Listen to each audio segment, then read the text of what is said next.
Hello guys, आज हम पढ़ेंगे क्लास 12 हिस्ट्री का chapter framing the constitution. And आज उसमें हम पार्ट 5 में पढ़ेंगे the language of the nation. तो जब हमारा कॉन्स्टिट्यूशन बन रहा था उस टाइम ये भी क्वेश्चन उठ रहा था कि कौन सी लैंग्वेज में इंडिया का सारा काम होगा, कौन सी ऑफिशियल लैंग्वेज होगी, नेशनल लैंग्वेज होगी। तो ये सारे डिबेट्स उस टाइम पे कैसे हुए ये हम पढ़ने वाले हैं। तो by 1930s national language was chosen as Hindustani by Congress. तो कांग्रेस ने 1930s तक ये माना था कि हमारी जो नेशनल लैंग्वेज है वो है हिंदुस्तानी हमारी जो है इंडिया की नेशनल ऑफिशियल लैंग्वेज है, क्योंकि ये जो लैंग्वेज थी ईजिली अंडरस्टूड हो जाती थी, ठीक है, ईजिली अंडरस्टैंडेबल थी, इसलिए उन्होंने बोला कि हम ये लैंग्वेज को नेशनल लैंग्वेज बनाएंगे। उसके बाद it was the blend of Hindi and Urdu. तो हिंदुस्तानी जो थी हिंदी एंड उर्दू का ब्लेंड थी, मिक्सचर थी, ठीक है। तो ये एक कॉम्पोजिट लैंग्वेज थी which was enriched by diversity. Composite मतलब जो डिफरेंट टाइप्स ऑफ एलिमेंट से बनी हो, एंड इसमें डाइवर्सिटी जो थी इट वॉज इनरिचिंग दैट, ठीक है। इतनी डाइवर्सिटी मिक्स होकर ये जो लैंग्वेज है हिंदुस्तानी वो बनी हुई थी। And it was multi cultural language, different culture से ये बनी हुई थी। And it United Hindus and Muslims, क्योंकि मुस्लिम्स की लैंग्वेज उर्दू एंड हिंदूज़ की लैंग्वेज हिंदी।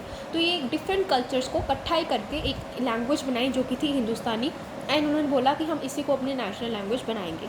लेकिन एंड ऑफ 19th सेंचुरी में ये जो हिंदुस्तानी लैंग्वेज थी बहुत चेंज होने शुरू हो गई, क्योंकि हिंदी को हिंदूज़ ने संस्कृताइज करना शुरू कर दिया कि हिंदूज़ जो है वो हम संस्कृत से डिराइव करेंगे। उन्होंने उर्दू को दूर करना शुरू कर दिया एंड संस्कृत के एलिमेंट्स हिंदी में इंक्लूड करने शुरू कर दिए। They removed Persian and Arabic words, जो पर्शियन अरेबिक उर्दू के वर्ड थे वो उन्हें डिलीट करने शुरू कर दिए। एंड उर्दू भी चेंज होनी शुरू होगी, वो पर्शियनाइज्ड होगी। पर्शियनाइज्ड मतलब पर्शियन मतलब ईरान। तो ईरान के जो वर्ड्स थे, मुस्लिम के जो अरेबिक वर्ड्स थे वो इंक्लूड होना शुरू हो गए, जिससे हिंदी एंड उर्दू दोनों बहुत चेंज हो गई। उसके बाद आता है स्पीच बाय आर.वी. धुलेकर। तो आर.वी. धुलेकर बहुत जो है एक्सट्रीम होके जो हिंदी को फेवर कर रहे थे, उन्होंने बोला था हिंदी ही नेशनल लैंग्वेज बननी चाहिए।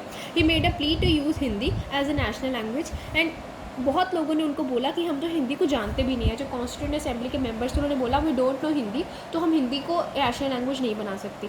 एंड उन्होंने इसका जवाब दिया कि जिनको हिंदी नहीं आती वो वर्दी नहीं है to be the members, they should leave. कि उसको उन लोगों को कॉन्स्टिट्यूंट असेंबली का हिस्सा होना भी, एक मेंबर होना भी उनके लिए जो है लायक नहीं है, उनको छोड़ देना चाहिए जिनको हिंदी नहीं आती, ठीक है।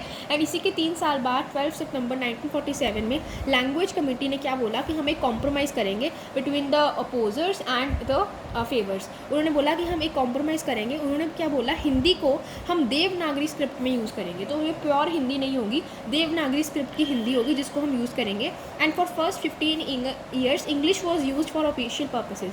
हर ऑफिशियल पर्पस में इंग्लिश यूज़ होती थी पहले 15 साल के लिए। एंड हर एक प्रोविंस अपनी एक रीजनल लैंग्वेज चुन सकती थी जिसमें वो अपना काम करेगी, ठीक है। So Hindi was chosen as official language and not the national language. Official मतलब जिसमें सारा काम होगा, उसको हिंदी चुना गया, लेकिन उसको नेशनल लैंग्वेज, पूरी इंडिया की लैंग्वेज नहीं बोला गया, जिससे कि एक होप आ गई to arrive at a solution. मतलब उन्होंने ये सारे कॉम्प्रोमाइज़ किए कि हिंदी जो है नेशनल लैंग्वेज नहीं है, एक ऑफिशियल लैंग्वेज है। एंड आज भी इंडिया की कोई नेशनल लैंग्वेज नहीं है। हिंदी को लोग नेशनल लैंग्वेज मानते हैं, लेकिन वो नेशनल लैंग्वेज नहीं है। कोई इंडिया की कोई नेशनल लैंग्वेज नहीं है, ठीक है। Different types of languages use होती हैं। उसके बाद श्रीमती जी दुर्गाबाई, ठीक है, ये मद्रास से थी। एंड इन्होंने बोला कि डोमिनेशन हो रहा है हिंदी का बहुत ज़्यादा, ठीक है। साउथ में जो है लोग बहुत अपोज कर रहे हैं, oppose against it in south is very strong. लोग चाहते हैं कि हिंदी का प्रोपोगंडा ना हो, साउथ में बहुत ज़्यादा जो है इसके अगेंस्ट जा रहे हैं। But she propagated Hindi in south. उन्होंने बोला कि मैं महात्मा गांधी को ओबे करती हूँ, ठीक है, मैं हिंदी को प्रोपोगेट करूँगी, लेकिन फिर बोला कि हम हिंदुस्तानी लैंग्वेज को एक्सेप्ट करते हैं, लेकिन हिंदुस्तानी अभी बहुत चेंज हो जा रही है। And it created anxieties and worries among language groups. तो हिंदी की डोमिनेशन के कारण बहुत सारे लैंग्वेज ग्रुप्स में एंजाइटी एंड वरीज आ रही हैं, ठीक है।